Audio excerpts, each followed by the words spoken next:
Chapitre 23. La petite réunion de Poirot. Et maintenant, dit Caroline en se levant, cet enfant va monter là-haut avec moi pour s'étendre. Ne vous inquiétez pas, ma chère, et soyez assurée que M. Poirot fera tout ce qu'il pourra pour vous aider. Je devais retourner à Fernley, déclara Ursula en hésitant. Mais ma sœur mit fin à son incertitude. Certainement non. Vous m'êtes confié pour le moment, et vous resterez ici, n'est-ce pas, monsieur Poirot? C'est ce qu'il y a de mieux, déclara le petit Belge. Ce soir, j'aurai besoin de madame pour la petite réunion qui doit avoir lieu chez moi, à 9 heures. Sa présence sera fort importante. Caroline fit un geste affirmatif et sortit de la pièce avec Ursula. La porte se referma derrière elle, et Poirot se laissa tomber sur une chaise. « Cela va bien jusqu'à présent, fit-il, et la situation s'éclaire. Mais elle paraît de plus en plus sombre pour Ralph Paton, observai-je mélancoliquement. Poirot fit un signe affirmatif. C'est vrai, mais c'était prévu, n'est-ce pas? Surpris par cette remarque, je le regardai. Il se renversa sur le dossier de sa chaise, les yeux à demi fermés, les bouts de ses doigts se touchant. Qu'y a-t-il? Demandai-je. Il y a des moments où j'ai le grand désir de voir revenir mon ami Hastings, l'ami dont je vous ai parlé, et qui réside maintenant en Argentine. Chaque fois que j'avais un cas sérieux, il était auprès de moi et il m'a aidé. Oui, il m'a souvent aidé. Il avait le don de découvrir la vérité, sans s'en rendre compte lui-même, bien entendu. Il faisait parfois une réflexion saugrenue, qui m'apportait une révélation. Puis il avait l'habitude de rédiger un compte-rendu écrit des affaires intéressantes. Je toussais avec un peu d'embarras. Si ce n'est que cela, commençai-je, puis je m'arrêtai. Poirot se redressa, les yeux brillants. Que vouliez-vous dire? Eh bien, j'ai lu quelques-uns des récits du capitaine Hastings, et j'ai voulu l'imiter. Il me semblait bien dommage de ne pas le faire. Occasion unique, probablement la seule fois où je serais mêlé à une affaire de ce genre. Je devenais de plus en plus rouge et de plus en plus incohérent. Poirot bondit hors de sa chaise. Je craignis un instant qu'il ne voulût m'embrasser à la manière française, mais heureusement il se retint. « C'est magnifique! Alors, vous avez raconté vos impressions au fur et à mesure ?» Je fis un signe affirmatif. « Épatant !» cria Poirot. « Montrez-moi votre travail tout de suite !» Je ne m'étais pas préparé à une demande semblable, et je cherchais à me rappeler certains détails. « J'espère que cela vous sera égal, » balbutiai-je. J'ai pu, de temps à autre, faire quelques réflexions. « Oh, je comprends parfaitement. Vous m'avez montré sous un aspect comique, peut-être même quelquefois ridicule. Cela n'a aucune importance. Hastings non plus n'était pas toujours poli. Je suis au-dessus de ces détails. » Encore un peu inquiet, toutefois, j'ouvris un tiroir de mon bureau et j'y pris une pile de feuilles manuscrites que je lui tendis. En vue d'une publication possible, j'avais divisé mon récit en chapitres. Et, le soir précédent, j'avais narré la visite de Miss Russell. Poirot était donc en possession de 20 chapitres. Je les lui laissai. Je fus obligé d'aller voir un client à quelque distance, et il n'était plus que 8 heures lorsque je revins. Je trouvai mon souper préparé sur un plateau. J'appris que Poirot et ma sœur avaient dîné ensemble à 7h30, et que le détective s'était rendu dans mon atelier pour y terminer la lecture de mon manuscrit. « J'espère, James, que tu as été prudent dans tes appréciations à mon sujet. » Je me sentis inquiet, car je n'avais pas été prudent du tout. « Cela n'a pas grande importance, » reprit Caroline, qui interpréta avec exactitude l'expression de mon visage. « Monsieur Poirot se fera une opinion par lui-même, car il me comprend beaucoup mieux que toi. » Je me rendis dans l'atelier. Poirot était assis près de la fenêtre, et le manuscrit était empilé avec soin sur une chaise à côté de lui. Il posa la main dessus et s'écria « Je vous félicite de votre modestie. »« Oh !» répondis-je un peu étonné. « Et de votre discrétion, ajouta-t-il. Je répétai « Oh !» Hastings n'écrivait pas de cette façon, continua mon ami. À toutes les pages, on retrouvait le mot « jeu » et un exposé de ses pensées et de ses actions. Tandis que vous êtes resté à l'arrière-plan, et vous ne vous êtes guère mis en scène qu'une ou deux fois dans des tableaux de votre vie domestique, dirions-nous. Je rougis un peu en constatant que ses yeux avaient un éclair malicieux. « Que pensez-vous vraiment de ce travail ?» demandai-je nerveusement. « Vous voulez mon opinion sincère ?»« Certainement. » Poirot abandonna son ton plaisant et répondit avec bonté. « C'est un compte-rendu très précis et très détaillé. Vous avez rapporté tous les faits fidèlement et exactement, bien que vous ne vous soyez montré trop modeste en ce qui concerne la part que vous y avez prise. Et cela vous aide-t-il ? Oui, je puis dire qu'il m'a considérablement aidé. Maintenant venez, il faut que nous allions chez moi pour préparer la petite conférence. Caroline était dans le hall. Je crois qu'elle espérait être invitée à nous accompagner. Poirot usa de tact. « J'aurais été très content de vous avoir aussi, mademoiselle, » dit-il avec regret. « Mais en ce moment, cela ne serait pas prudent. Car, voyez-vous, toutes les personnes qui seront réunies ce soir me sont suspectes, et je découvrirai parmi elles le meurtrier de M. Ackroyd. »« Vous êtes vraiment sûr ?» demandai-je d'un ton sceptique. « Je sens que vous ne le croyez pas, » dit sèchement le petit homme. « Vous n'avez pas encore vu Hercule Poirot véritablement à l'œuvre. » À ce moment, Ursula descendit l'escalier. « Vous êtes prête, mon enfant ?» interrogea Poirot. « Très bien, nous nous rendrons chez moi ensemble. Croyez, mademoiselle Caroline, que je fais tout ce qui est en mon pouvoir pour vous rendre service. Je vous souhaite le bonsoir. » Nous sortîmes, et ma sœur, comme un chien à qui on a refusé de l'emmener à la promenade, demeura sur le perron, nous regardant partir. Au Mélèze, le salon avait été préparé. Divers sirops et des verres avaient été déplacés sur la table, ainsi qu'une assiette de biscuits. Plusieurs chaises avaient également été apportées d'une autre pièce. Poirot courut de droite à gauche, avançant un siège ici, déplaçant une lampe là, et s'arrêtant parfois pour redresser une des carpettes qui couvraient le plancher. Il s'occupa spécialement de l'éclairage et groupa les lumières de façon à en concentrer l'éclat sur le côté de la pièce où étaient groupées les chaises et à laisser dans la pénombre l'autre extrémité où, je supposais qu'il avait l'intention de s'asseoir. Ursula et moi le regardions. Soudain, un coup de sonnette se fit entendre. « Ils arrivent, » dit Poirot. « C'est parfait, tout est prêt. » La porte s'ouvrit, et tous les hôtes de Fernley entrèrent. Poirot s'avança pour saluer Madame Ackroyd et Flora. « Vous êtes bien aimables d'être venus. Je vous remercie, ainsi que le major Blunt et Monsieur Raymond. » Ce dernier était bon enfant, comme à son ordinaire. « Quel est votre grand projet ?» dit-il en riant. « Une expérience scientifique ? Allez-vous mettre autour de nos poignets une lanière sur laquelle seront enregistrés les battements des cœurs coupables ? On opère parfois ainsi, n'est-ce pas ? » « Oui, je l'ai entendu dire, » répliqua Poirot. « Mais moi, je suis vieux jeu. Je n'emploie pas les nouvelles méthodes, et je ne travaille qu'avec les petites cellules grises de mon cerveau. Commençons.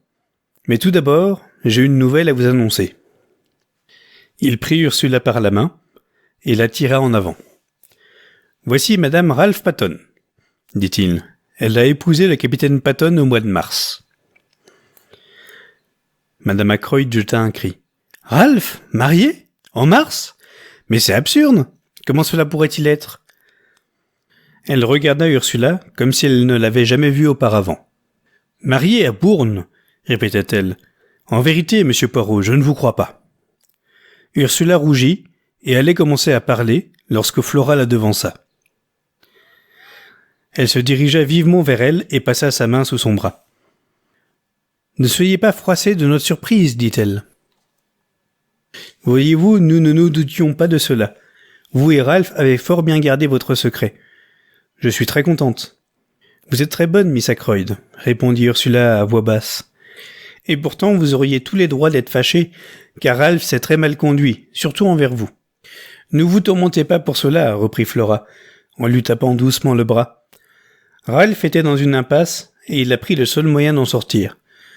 J'en aurais sans doute fait autant à sa place. Mais il aurait dû me confier son secret, je ne l'aurais pas trahi. Poirot frappa légèrement sur la table, et toussa d'une manière significative. « Le conseil va entrer en séance, dit Flora, et monsieur Poirot nous fait comprendre que nous ne devons pas plus parler. Apprenez-moi seulement une chose.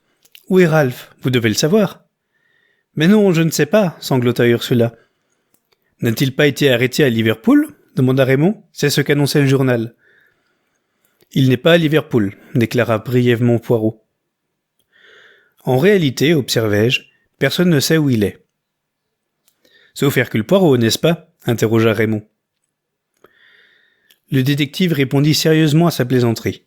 « Moi, je sais tout. Souvenez-vous de cela. » Geoffroy Raymond leva les sourcils. « Tout ?» murmura-t-il. « C'est beaucoup. » « Voulez-vous prétendre vraiment que vous pouvez deviner où se cache Ralph Patton ?» demandai-je avec incrédulité. « Deviner, dites-vous ? Moi je vous réponds, je sais, mon ami. »« À Cranchester, hasardai-je ? » ?»« Non, » répliquait gravement Poirot, « pas à Cranchester. » Il se tut, me fit un geste, et tous les assistants prirent des sièges. En même temps, la porte se rouvrit. 2 nouvelles personnes entrèrent et s'assirent. Parker et Miss Russell. « Nous sommes au complet, » dit Poirot. Sa voix avait un accent de triomphe, et je vis une vague d'inquiétude passer sur tous les visages groupés à l'autre extrémité de la pièce.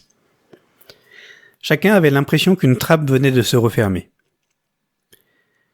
Poirot prit une liste et lut d'un air important. Madame Ackroyd, Miss Flora Ackroyd, Major Blunt, Monsieur Geoffroy Raymond, Madame Ralph Patton, John Parker, Elizabeth Russell. Il reposa le papier sur la table. « Que signifie ceci ?» commença Raymond. « La liste que je viens de lire, déclara Poirot, est celle des personnes suspectes. Chacun d'entre vous a pu tuer M. Ackroyd. » Madame Ackroyd poussa un cri et se leva, la gorge haletante. « Je n'aime pas cela, gémit-elle. Non, en vérité, je préfère rentrer. »« Vous ne pouvez rentrer, madame, » lui dit sévèrement Poirot, jusqu'à ce que vous ayez entendu ce que j'ai à vous dire. Il s'arrêta un instant, et toussa pour s'éclaircir la voix. Je vais commencer par le commencement.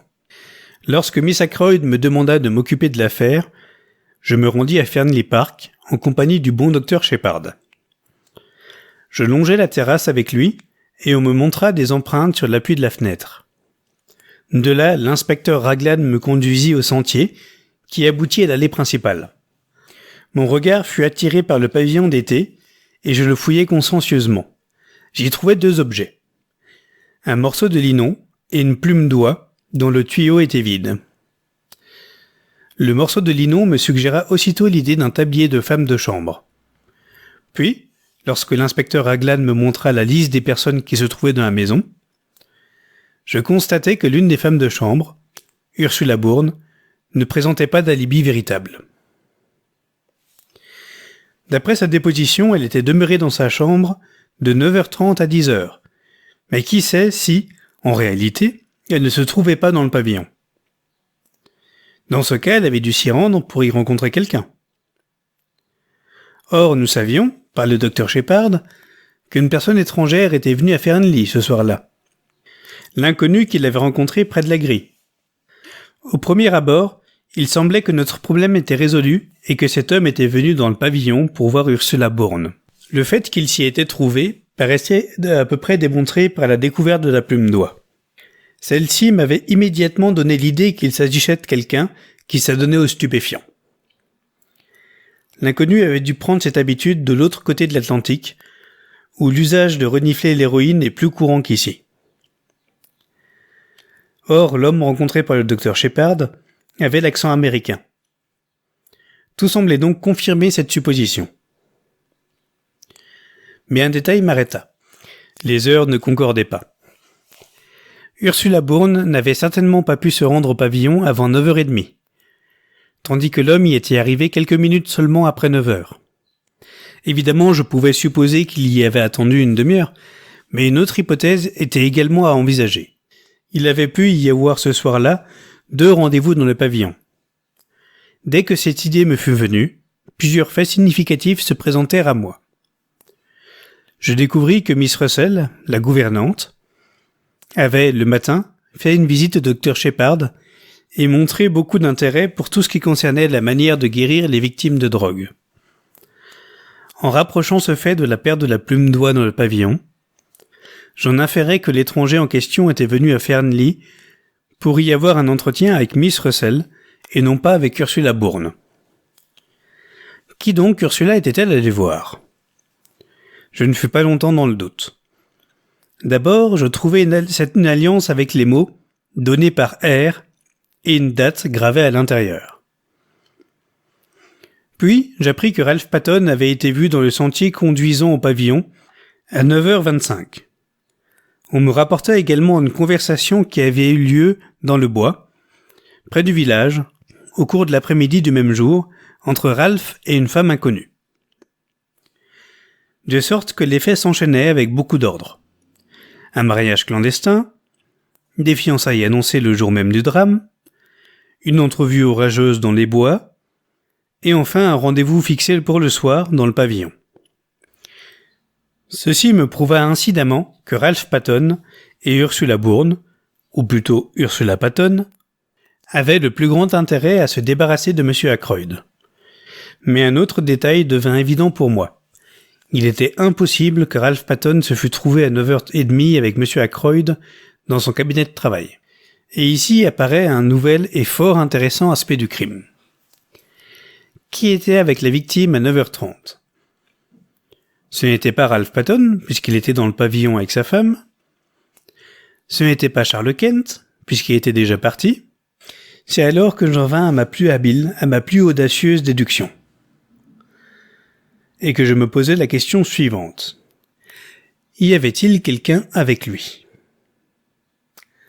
Poirot se pencha en avant et nous jeta triomphalement ces derniers mots, puis se redressa avec l'air d'un homme qui a porté un grand coup. Cependant, Raymond ne fut pas impressionné et protesta. Je ne sais si vous voulez me faire passer pour un menteur, monsieur Poirot. Sur ce point, il y a une autre déposition qui confirme la mienne, sauf peut-être les mots prononcés. Souvenez-vous que le major Blunt a également entendu M. Ackroyd parler à quelqu'un. Il était dehors sur la terrasse et n'a pu distinguer clairement ses paroles, mais il a reconnu sa voix. Poirot fit un signe affirmatif. « Je n'ai pas oublié, dit-il tranquillement, mais le major Blunt avait l'impression que c'était à vous que parlait M. Ackroyd. » Raymond parut décontenancé pendant un instant, puis il se ressaisit. Blunt sait maintenant qu'il s'est trompé. En effet, admit le major. Pourtant, reprit Poirot, il devait avoir un motif pour le croire. Ah, non, dit-il en levant la main, comme pour protester. Je sais la raison que vous allez me donner, mais elle n'est pas suffisante. Il faut en chercher une autre, et voici quelle est mon opinion. J'ai été frappé depuis le début par les mots que M. Raymond a entendus. Je suis bien étonné que personne n'y ait attaché d'importance et ne les ait jugés bizarres. Il s'arrêta un instant et récita doucement. Les emprunts faits à ma bourse ont été si fréquents, récemment, que je crains de ne pouvoir accéder à votre requête. Est-ce que vous ne remarquez rien ? Non, dit Raymond. Il m'a souvent dicté des lettres en employant presque les mêmes termes. C'est là où je voulais en arriver. La phrase que je viens de répéter n'est pas celle qu'on emploierait dans une conversation. Tandis qu'en dictant une lettre, vous pensez qu'il en lisait une à voix haute ? Fit Raymond lentement. Mais même dans ce cas, il devait la lire à quelqu'un. Pourquoi ? Rien ne nous prouve qu'il y avait une autre personne dans la pièce. Souvenez-vous que seule la voix de M. Ackroyd a été entendue. Mais voyons, un homme ne lirait pas ainsi des lettres tout haut, à moins d'être fou. Vous avez tous oublié quelque chose, reprit Poirot d'une voix douce. La visite de l'étranger qui était venu le mercredi précédent. Tous les assistants regardèrent le détective avec stupeur. Mais oui, continua-t-il, mais oui, le mercredi. Ce jeune homme n'offrait aucun intérêt en lui-même, mais la maison qu'il représentait retint mon attention. La compagnie du dictaphone, s'exclama Raymond. Je comprends maintenant. Voilà à quoi vous pensez. Poirot acquiesça d'un geste. Monsieur Ackroyd avait promis, si vous vous en souvenez, d'acheter un dictaphone. J'ai eu la curiosité de faire une enquête auprès de la maison en question. On m'a répondu que monsieur Ackroyd a acheté, en effet, un instrument au représentant qui vint le voir. Par exemple, j'ignore pourquoi il vous a caché cette emplette. Sans doute a-t-il pensé me faire une surprise, murmura Raymond. Il avait un désir enfantin de surprendre les gens, et il est possible qu'il ait voulu garder son secret par devers lui, pendant un jour ou deux. Il devait s'amuser avec cet appareil comme avec un jouet nouveau. Oui, tout cela concorde, et vous avez raison, monsieur Poirot. Personne ne parlerait ainsi dans le langage courant.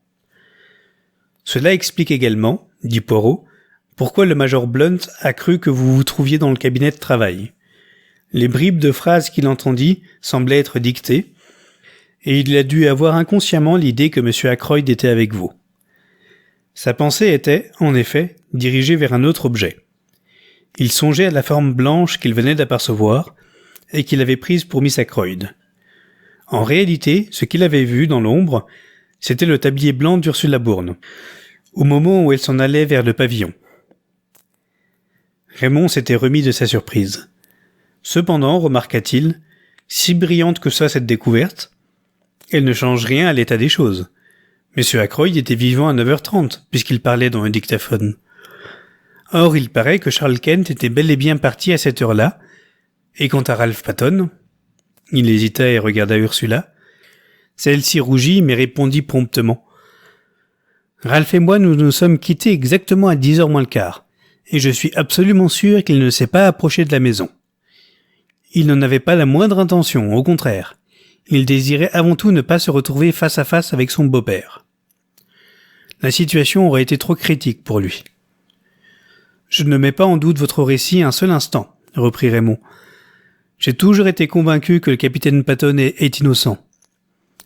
Mais il faut songer au procès et aux questions qui y seront posées. Sa situation sera fort embarrassante. Cependant, s'il se montrait... Poirot l'interrompit. Tel est votre avis, n'est-ce pas? Il doit se montrer. Certainement. Si vous connaissiez l'endroit où il se trouve, je m'aperçois que vous ne croyez pas que je le connais. Pourtant, ne vous ai-je pas dit que je sais tout? Tout? La vérité sur le coup de téléphone, sur les empreintes de la fenêtre, sur la retraite de Ralph Patton? Où est-il donc? Demanda vivement Blunt. À Grantchester? Demandai-je. Poirot me fit face. Vous me posez toujours la même question. À Grantchester? C'est une idée fixe chez vous. Non, il n'est pas à Grantchester. Il est là. Et il étendit sa main d'un geste mélodramatique. Tout le monde se retourna. Ralph Patton se tenait debout sur le seuil de la porte.